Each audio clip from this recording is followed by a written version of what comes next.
Bonjour, bonjour les amis et bienvenue sur ma chaîne.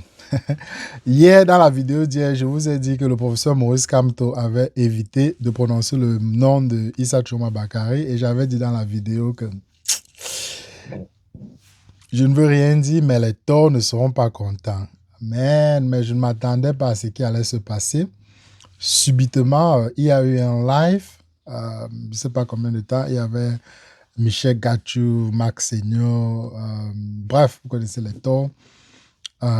Ils ont lancé un live où ils ont allumé le professeur Maurice Kamto. Ils ont déformé ses mots.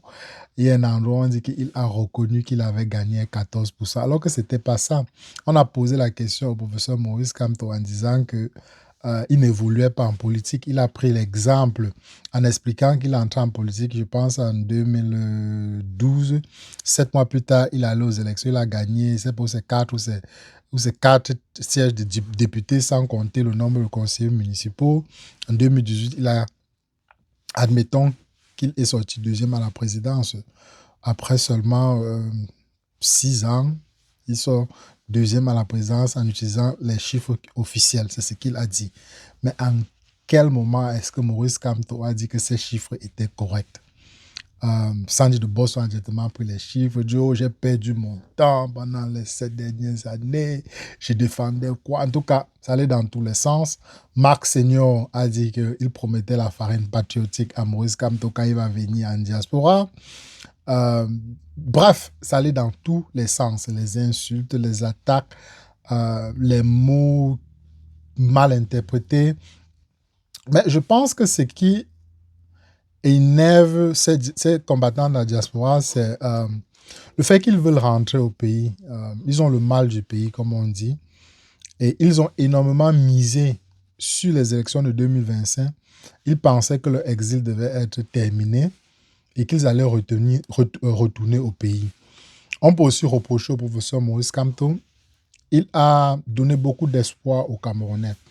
Il était quasi sûr qu'il allait renverser la dictature. En tout cas, l'image qu'il véhiculait, même s'il n'a jamais ouvert sa bouche pour dire il va renverser bien, mais sa manière de communiquer, son charisme, faisait percevoir, on pensait que c'était la bonne année pour renverser bien.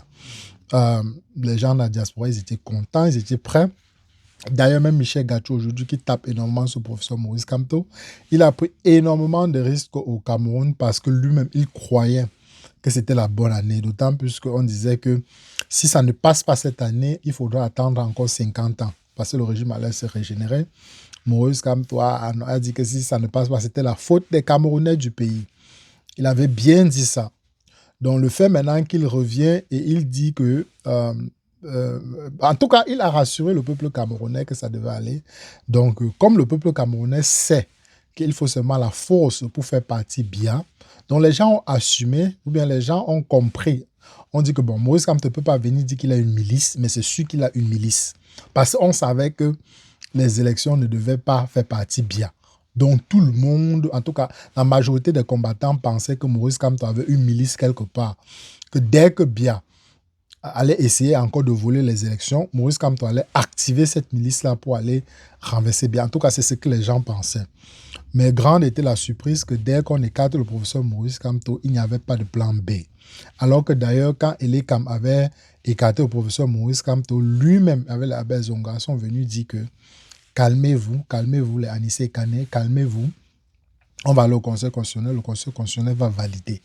Donc les Camerounais se sont calmés. Ils attendaient, en tout cas, on attendait vraiment que Kamto avait quelque chose en réserve. Mais grande était la déception quand on a appris que Kamto n'avait pas de plan B.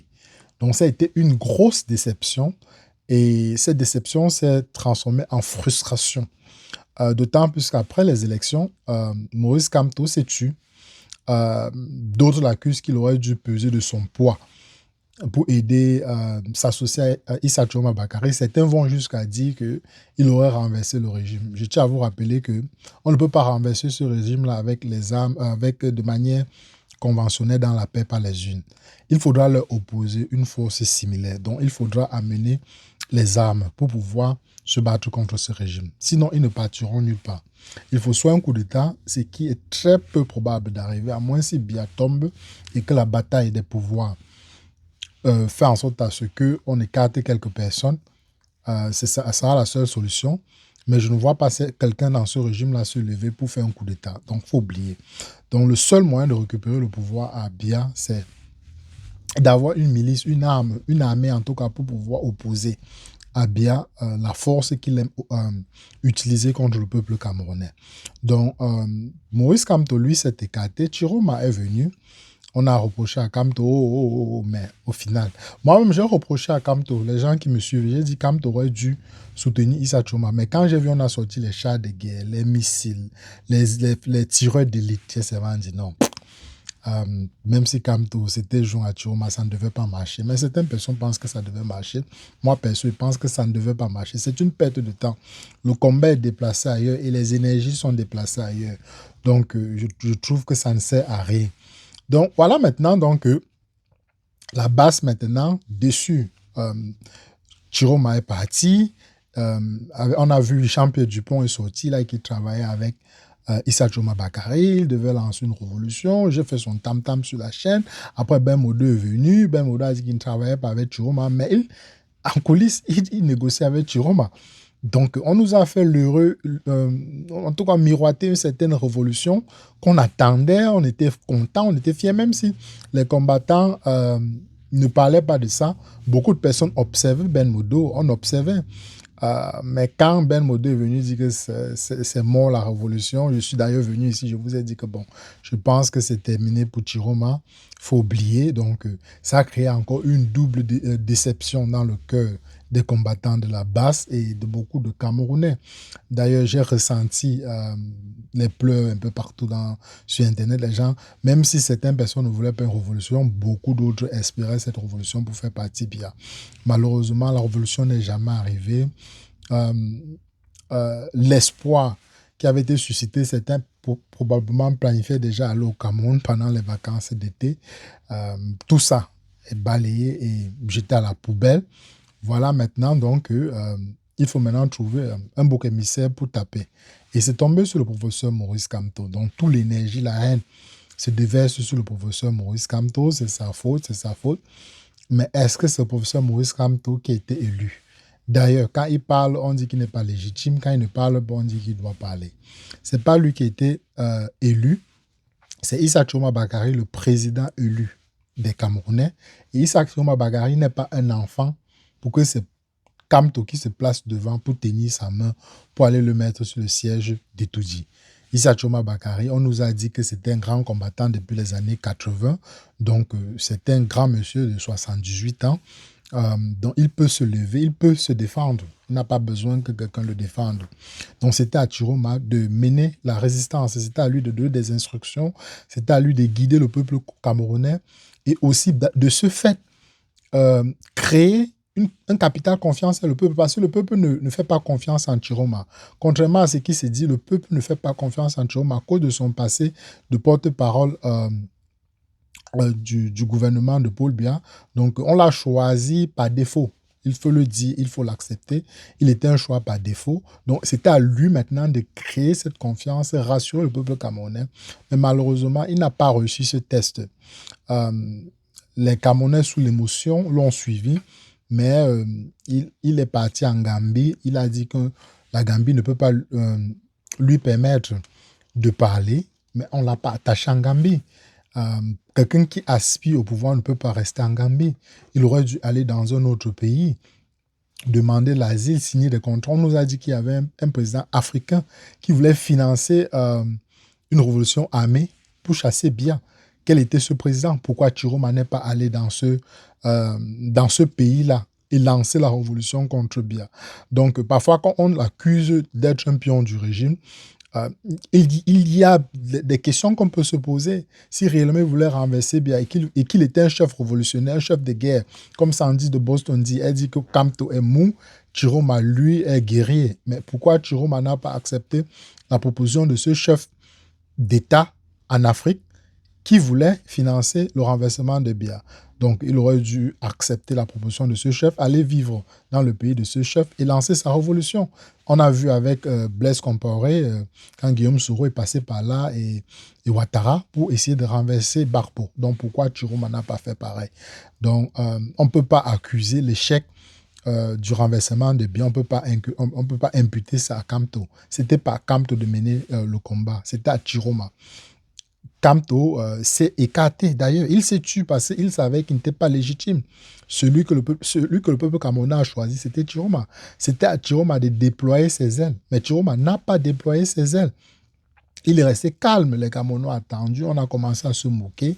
Et même comme ça, rien. De temps en temps, il fait des apparitions sur la chaîne de Mimi Mefo et il dit comment il avait peur et comment il faut qu'on... Avant, d'abord, il disait calmez-vous, Chiroma arrive, je suis Chiroma. Les gens se demandaient, mais même, que veut dire Chiroma? Il y a des personnes qui m'ont interpellé pour dire que... Mais lui, il a besoin de nous dire ce que c'est que Chiroma parce qu'il disait que je suis Chiroma, j'arrive. Après, du jour au lendemain, shortly, donc très peu de temps après que Ben Modo est venu balancer et dire que j'abandonne le combat, même pas une semaine après, Chiroma vient dire qu'il ne dit plus qu'il est Chiroma, il arrive maintenant, il commence à dire plutôt que c'est le peuple camerounais qui doit faire en sorte à ce que la volonté des urnes soit respectée. Il ne faut pas prendre des gens pour des moutons, il ne faut pas prendre des gens pour des idiots. Ça ne passe pas comme ça. Et d'ailleurs, que le peuple camerounais s'interrogeait, il y avait une frange, ceux qu'on appelle les corps, qui ont vraiment tapé très dur sur Chiroma. Et quand Chiroma est calme, même les gens qui veulent le défendre perdent les arguments pour le défendre. Et quand on parle, ça entre, c'est un peu comme une semence, ça germe. Et le peuple camerounais a entendu ce que les corps disaient, ça a germé. Et à un moment donné, on a tourné la page. C'est pourquoi quand Chiroma donne les instructions aujourd'hui, les gens n'écoutent même plus. Les Camerounais sont déjà passés à autre chose. Donc, Kamto, lui aussi, a constaté que le combat de Chiroma a été terminé, il faut le dire. Et le plus rapidement on accepte que le combat de Chiroma est terminé, mieux ce sera pour les Camerounais. Donc, quand le combat de Chiroma est terminé, Maurice Kamto a donc décidé de rentrer dans l'arène politique. Il ne pouvait pas déserter. Maurice Kamto, ce n'est pas sa faute si on l'a écarté des élections. C'est la faute du RDPC. Et d'ailleurs, le RDPC doit être content de s'asseoir et regarder comment ses adversaires d'hier sont en train de s'entretuer. C'est décevant et c'est ridicule ce qui se passe sur la toile. Maurice Kamto a décidé de reprendre les armes. D'ailleurs, il a annoncé, il a dit qu'ils vont recommencer, le MSC va recommencer à occuper les plateaux télévisés. Donc, il rentre encore dans le combat. Mais ce qui est beaucoup plus décevant, c'est qu'il dit qu'il va utiliser les mêmes moyens quand on sait que ça n'a pas marché. Donc, moi, je vous ai déjà dit, il faut une révolution pour faire partie du régime de Biya. Mais aujourd'hui, sincèrement, quel est l'opposant qui peut faire tomber Biya? Personne. Donc, celui qui est encore en train de se battre, c'est Kamto. C'est pourquoi le peuple camerounais est avec lui. Mais je suis sûr que si un autre Camerounais se lève aujourd'hui et, par exemple, décide de lancer la révolution, les Camerounais vont suivre la personne-là. Mais il faut aussi retenir quelque chose. Kamto n'a pas volé sa réputation. Il a mérité cette réputation. Jusqu'en 2018, les Camerounais ne s'intéressaient pas à la politique. On savait que Biya, toutes les élections, Biya va gagner, Biya va rester au pouvoir à vie. On ne s'intéressait pas. Jusqu'à ce que chacun reste devant son Facebook ou bien son quoi que ce soit. Il voit un monsieur au Conseil constitutionnel avec Clément Antangana, avec les yeux globuleux hors de l'orbite, dit irrecevable. C'est ça qui avait choqué les Camerounais malgré les preuves. Donc les Camerounais se sont levés, ils se sont battus pour récupérer, au nom hold-up, pour récupérer cette victoire de Kamto. Et tous les actions que Kamto a tenues, on l'a soutenu. Et depuis 2018, il n'y a pas d'opposant qui s'est levé avec la carrure et le charisme de Kamto. On n'empêche pas notre Camerounais de se lever et dire que bon, ce que Kamto raconte là, c'est n'importe quoi. À partir d'aujourd'hui, suivez-moi. Je m'en vais à la révolution tant demandée par les Camerounais. Suivez-moi. Donc, si un Camerounais n'est pas d'accord avec le combat de Kamto, qu'il se lève. Vous ne pouvez pas forcer Maurice Kamto à prendre des armes pour aller libérer le Cameroun. Quand j'entendais le live d'hier, c'était ridicule. Limite, quand il dit qu'il va continuer avec sa philosophie, il a tout dit dans la paix et pas les unes. Il a dit hier, dans sa conférence de presse qu'il va continuer avec dans la paix par les urnes. Donc, j'entends ce live, c'est comme si limite on est en train de forcer le professeur Maurice Kamto à prendre les armes. Jusqu'à ce que quand il dit qu'il va continuer avec, on dit qu'on va lui donner la farine patriotique. On va jusqu'au niveau où on dit que la prochaine fois qu'il va venir en diaspora, on va lui servir la farine patriotique. Non, faut quand même pas exagérer. Vous avez fumé quoi? Kamto, c'est quelqu'un qui est extrêmement aimé. Et je répète, il n'a pas volé sa réputation. C'est quelque chose qu'il a bataillé, il a travaillé dur pour avoir cette réputation. C'est pourquoi il ne peut pas directement tomber. Même si un révolutionnaire renverse bien aujourd'hui et on met les élections, Kamto va battre le révolutionnaire. Parce qu'il a battu sa réputation sur la durée. Contrairement à Chiroma qui est venu, limite, je dirais, en tant qu'opportuniste. Puisqu'on écartait Kamto, il n'y avait personne. Chiroma s'est levé, il a dit que me voici.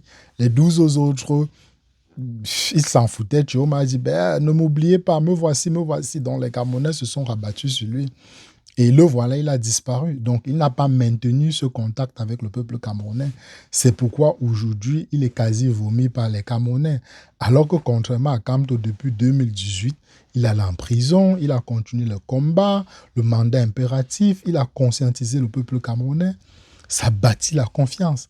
Les Camerounais lui font confiance. C'est pourquoi même si quand il se trompe ou bien quand il dit des choses, par exemple, moi, je trouve qu'il n'avait pas besoin par exemple, quand il a dit qu'il y a on m'accuse de ne pas avoir soutenu un certain candidat. Je pense qu'il a fauté là-bas. Il n'avait même pas besoin de répondre. S'il ne doit pas prononcer le nom de Chiroma, il n'avait pas besoin de répondre à cette question. Il aurait pu botter en touche.